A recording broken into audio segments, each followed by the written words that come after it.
Hi friend, welcome back to my channel. আজকে তোমাদের সাথে ছোট্ট একটা মিনি ব্লগ শেয়ার করতে চলে এলাম। দেখো দুবাইয়ের চারিদিকের পরিবেশ কতটা সুন্দর। চারিদিকে কিন্তু মানুষ যাতায়াত করছে, রয়েছে গাড়ি, সামনে রয়েছে অনেক বিল্ডিং। এইগুলো কিন্তু কোম্পানির অ্যাকোমোডেশন। আর সামনে রয়েছে বাস। এই বাস কিন্তু কোম্পানিরই বাস। স্টাফদের বাসে করে নিয়ে যাওয়া হয়, বাসে করেই দিয়ে যাওয়া হয়।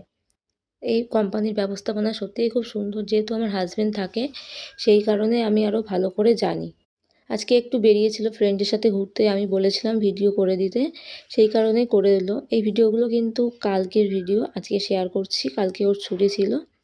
তো দেখো বন্ধুরা, কথা বলতে বলতে আমার হাজব্যান্ড কিন্তু প্রায় চলে এসেছে আল মদিনা শপিং মলের কাছাকাছি।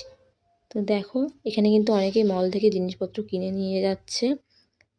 আর আমার হাজব্যান্ড গিয়েছিল কিছু জিনিস কেনার জন্য, আর ফ্রেন্ডও গিয়েছিল ওর কিছু জিনিস কিনবে বলে।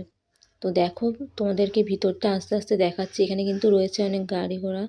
আর দেখো মলের ভিতরে কত রকম জিনিস পাওয়া যাচ্ছে। এখানে কি নেই, এই মলে সব কিছুই পাওয়া যায়। আমার হাজব্যান্ডের যা দরকার হয় এই মল থেকেও নেয়, বাঙালি মার্কেট থেকেও নেয়, সব জায়গাতেই আসে। সব জায়গা আস্তে আস্তে চিনেও যাচ্ছে, গেছে প্রায় 6 মাসের বেশিও হয়ে গেল এখন। ওর এই জায়গাটা সত্যিই খুব ভালো লাগে।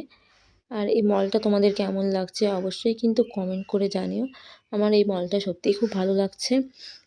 তো বন্ধুরা, তোমরা কে কে দুবাইয়ের মলে গিয়েছো অবশ্যই কমেন্টে জানিও। যারা যাওনি তারাও দুবাইতে গেলে ঘুরে এসো। এখন এই পর্যন্তই, দেখা হচ্ছে নেক্সট ভিডিওতে। Tata, bye bye.